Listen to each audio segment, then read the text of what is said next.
Got to see that projected for a praise service somewhere down the line, and we keep introducing you to some of the newer songs. This was just written here this past year. Integrity. We talked about that 2 weeks ago. Integrity is doing the right thing when it's hard. Doing the right thing when it's hard. That's integrity. Courage. Courage is not something you and I are born with or without. It's a choice that we make. A choice that we make. People who are courageous choose to be courageous. Charisma. Talked about that 2 weeks ago. Charisma is this ability to make other people feel better about themselves and their ability. That's what makes people charismatic.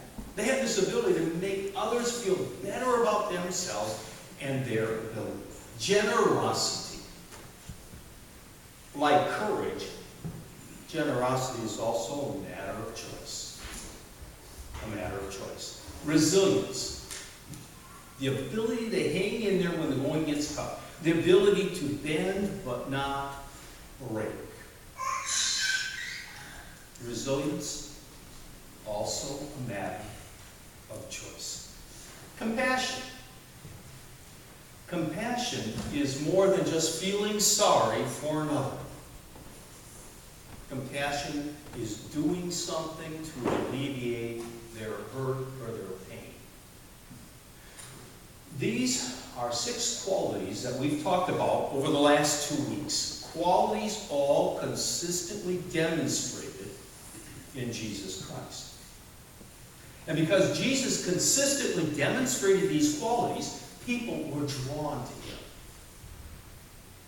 And as people were drawn to him, he had the opportunity then to make a difference in their lives. Now, just like Jesus, we can take those 6 qualities and make them a part of who we are. We might not be as consistent as Jesus was in displaying those qualities, but we can take those qualities and fairly often display them. And when we do, like Jesus, we find ourselves in positions and opportunities to make a difference in other people's lives. Now, another quality that Jesus consistently displayed was prayer. All 4 gospel writers tell us time and time again, Jesus was a person of prayer. Let me read for you just a few words from Mark's gospel. Very early in the morning, while it was still dark, Jesus got up, left the house, and went off to a solitary place where he prayed. Simon and his companions went to look for him, and when they found him, they exclaimed, "Everyone is looking for you." Here we find Jesus going while it's still dark. Sun hasn't even come up, but what is he doing? He's setting himself in the midst of prayer. Now, through prayer, Jesus found strength. Through prayer, Jesus found encouragement. Through prayer, Jesus found discernment. And when we choose to be consistent with our own prayer lives, we too find strength. We too find courage. We too find discernment. Well, 3 weeks ago, I was sitting in my office talking to God in prayer, saying, "God, what am I going to preach on in the next few Sundays?" That's all. God and I were talking in my prayer time, and finally I said, "God, you just got to lead me, man. Right now my mind is blank. I have no idea where I want to go over the next number of Sundays with regards to sermons." And I just kind of sat back in the chair and I said, "God, I am listening." Can't remember how long I sat there. But all of a sudden, Popping into my head was Christ-like qualities. That's all it was. Christ-like qualities shot into my head. And the sermon series that we're currently on was born.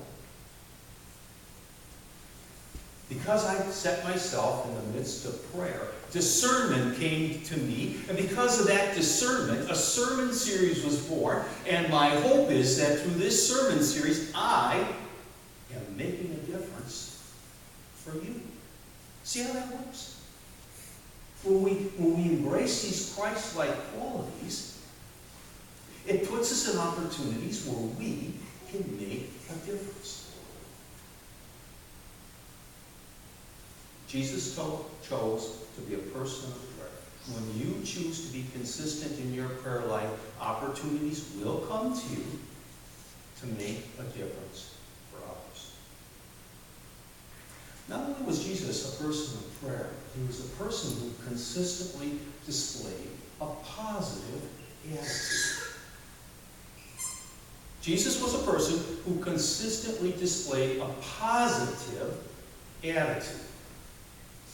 One day Jesus was talking with his disciples about the sacrifice that they all had made to be in ministry. Again, Mark tells us that encounter, and I want to read another short passage for you. So here they are talking about the sacrifices that have been made, and Jesus says, I tell you the truth.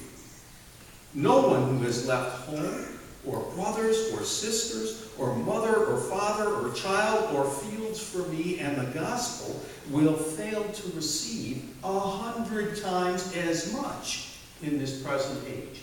Homes, brothers, sisters, mothers, children, and fields, and with them in the age to come. So what Jesus is doing here with his disciples, he's saying, yes, we've had to sacrifice to be in ministry. You've had to leave family. I've had to leave family. You've had to leave friends. I've had to leave friends. Some of you had to leave your operations in the field. Sacrifices have been made. But Jesus says, guess what? You're going to receive even more fathers, more brothers and sisters. You're going to receive 100 times more in the kingdom to come. And what is Jesus doing? He's restricting them from looking at the negative, what they had to sacrifice, to looking at the positive, what they're going to gain through that sacrifice. Positive attitude.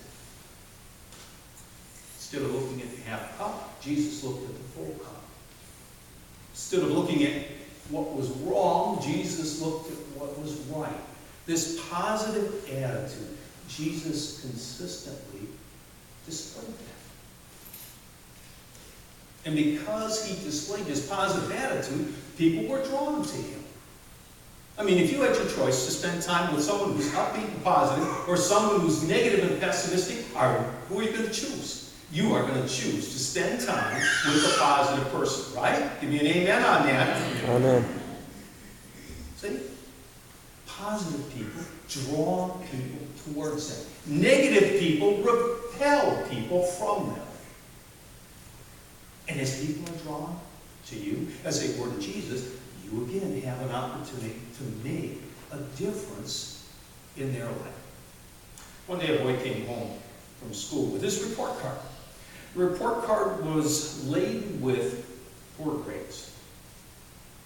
Parents looked over the report card, and then father looked at son and said, son, what do you have to say about these grades? The boy thought for a second and said, well, Dad, at least you know I haven't been cheating. A positive attitude. Finding something positive. The young boy did that. And we can do the same. We can do the same. We can choose to look for that which is positive.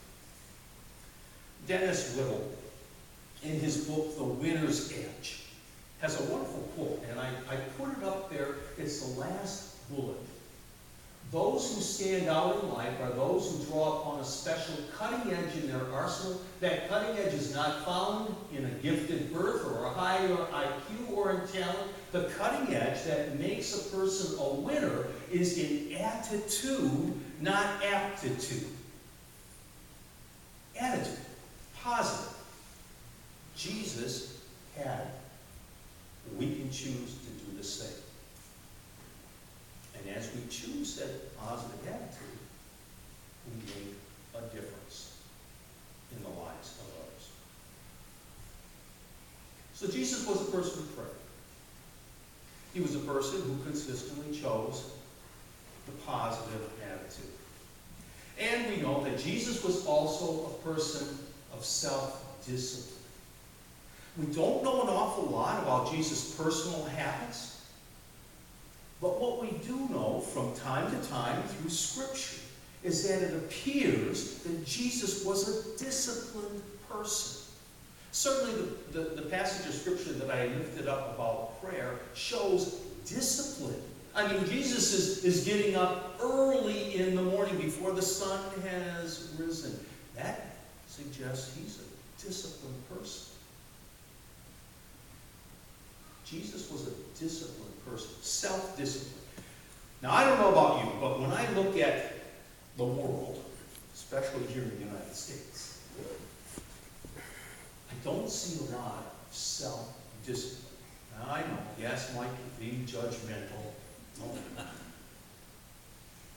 But really, I don't see a lot of self-discipline. I don't see a lot of self-discipline with regards to people's use of their money. I see a lot of undisciplined behavior when I look out and hear stories of how people are using their money. I was talking to a guy here, maybe 3 months ago. He has an $8,000 credit card bill. $8,000 credit card bill. And as we were talking, he freely admitted, Mike, a lot of those purchases on that credit card weren't necessary. If they weren't necessary, why did you make them? That's what I wanted to say, but of course, chaplains can't say that. But what he's suggesting to me right there is he doesn't have discipline. He can't say, no, I can't afford it, I don't need it. Doing some counseling for a young couple. Both are working full-time. And when I turned the conversation to savings, they both looked at me and said, we have none. I said, you don't have any savings? No. Now, how can a person be working full-time and not at least set aside $10 a month? It's beyond me. But there are a lot of people just like that. No discipline with regards to money. There are a lot of people that don't have discipline with regards to their health. They don't eat right. They get no exercise. They're not sleeping right. And then what happens? Because they lack discipline to care for their physical bodies, they start having health issues. And because of those health issues, there are medical bills that start to come down the line that are not totally paid for by health insurance. Discipline. People are not disciplined at times with the use of their time. Statistics show that a lot of time is wasted at work.